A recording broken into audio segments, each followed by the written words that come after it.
Avec ses kilomètres de canaux, ses ponts romantiques, ses vieilles églises, ses coins de rue et ses petites allées étroites, son quartier rouge réputé coquin et son architecture du XVIIe siècle, Amsterdam est une expérience magique pour ses visiteurs. C'est ici que Christelle et Jean-Michel ont choisi de passer un week-end en amoureux. Même si ça fait un peu cliché, les touristes sont nombreux à apprécier le charme et le romantisme de la ville.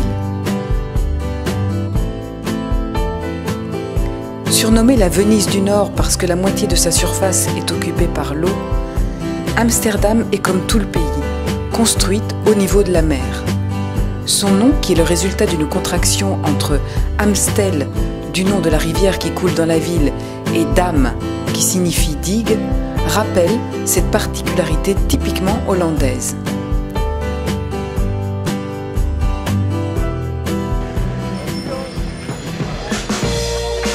Pour démarrer leur week-end, Christelle et Jean-Michel ont choisi la balade d'une journée sur les canaux en bateau privé. Rien d'ostentatoire, juste une petite barque électrique en aluminium réputée insubmersible. Pas besoin du permis pour naviguer. Les engins sont maniables et faciles à gouverner. Et c'est le moyen le plus romantique de découvrir la cité.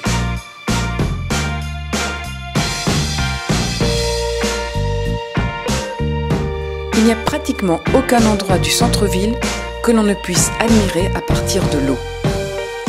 Les 7000 maisons, vieilles de plusieurs siècles et classées monuments historiques, qui se dressent sur les berges le long des canaux, ne sont pas seulement le symbole de la ville. Elles sont aussi le décor idéal pour une balade bucolique. Ce qui frappe toujours les touristes, c'est l'étroitesse des maisons, souvent très exiguës. Avez-vous remarqué que les maisons qui bordent les canaux ne sont pas en pente droite? Si elles sont inclinées, parfois d'1 mètre vers le canal, c'est pour que les meubles ne viennent pas buter contre la façade lors des déménagements ou des emménagements. Et le pignon des façades, la plupart du temps, équipé d'un crochet et d'une poulie pour monter les meubles à l'étage à cause des petits escaliers très étroits.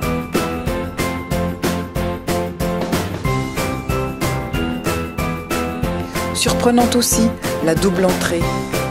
Les riches empruntaient la porte au-dessus de l'escalier, alors que commerçants et serviteurs utilisaient la porte inférieure.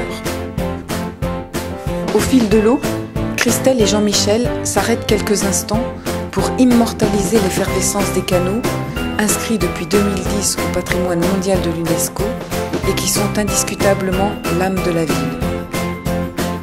Des petites rues typiques aussi, qui grouillent de monde.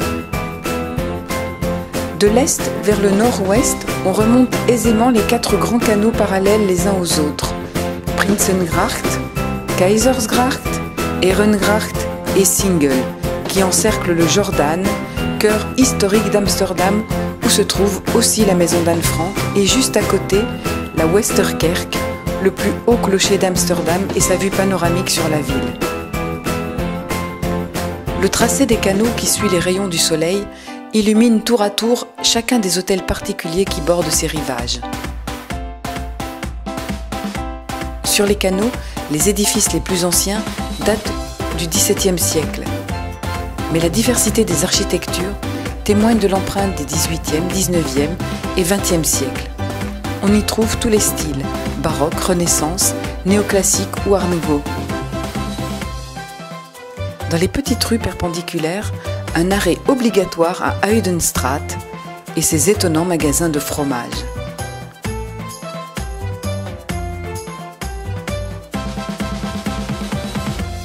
Qui dit canot, dit évidemment pont.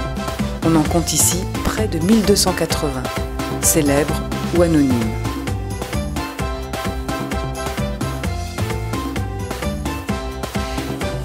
Situé derrière le Rijksmuseum, sur la place Museumplein, les immenses lettres I Amsterdam sont l'icône de toute une ville et elles sont très prisées des touristes qui aiment les escalader pour y prendre des photos.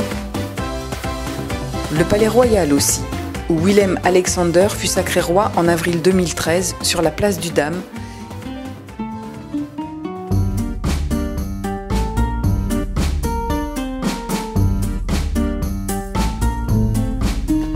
Autrefois QG des marins, le quartier rouge, connu sous le nom de Red Light District, est devenu le centre du tourisme coquin à Amsterdam.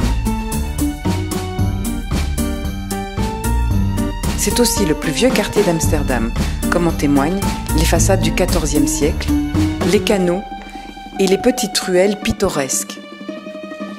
Sex shop, pub à gogo, coffee shop, bar gay, musée de la prostitution, théâtre érotique, vitrines éclairées de néons rouges de jour comme de nuit, où les prostituées très légèrement vêtues, car elles n'ont pas le droit de se montrer nues en vitrine, attendent les clients.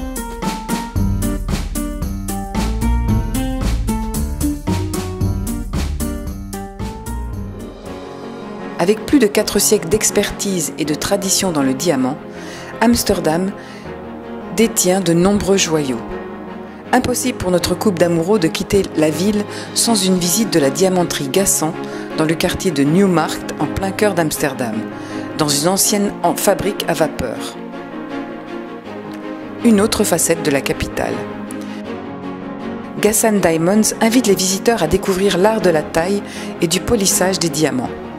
Vous y verrez les tailleurs à l'ouvrage, transformant des pierres brutes en joyaux étincelants. Les carats, couleurs, polis et tailles n'ont plus de secret pour Christelle et Jean-Michel.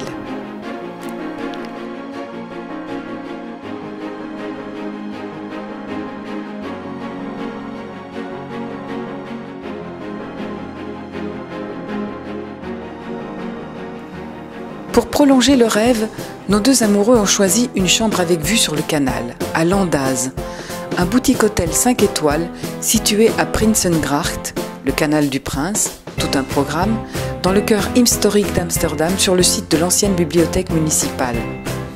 Un hôtel plein de charme, designé par le maître hollandais Marcel Vanders. Un hôtel haut de gamme, sophistiqué aussi, et pourtant où l'on se sent d'emblée comme à la maison. À la fois audacieux et ouvert d'esprit, un trait de caractère propre à Amsterdam. Dans l'ascenseur, une constellation d'étoiles scintillantes propose une connexion vers l'au-delà, ou peut-être un système de navigation antique pour les voyageurs. À vous de faire travailler votre imagination. Vanders a voulu l'hôtel Andaz à l'image de la cité, à la fois créative et tolérante. Il a assemblé des objets improbables que rien ne prédisposait à être rassemblés, comme la cuillère et le poisson dans les chambres. Le résultat est toujours harmonieux, preuve que les opposés peuvent se rejoindre si l'on sait conserver un esprit ouvert. Toute l'histoire de la ville d'Amsterdam.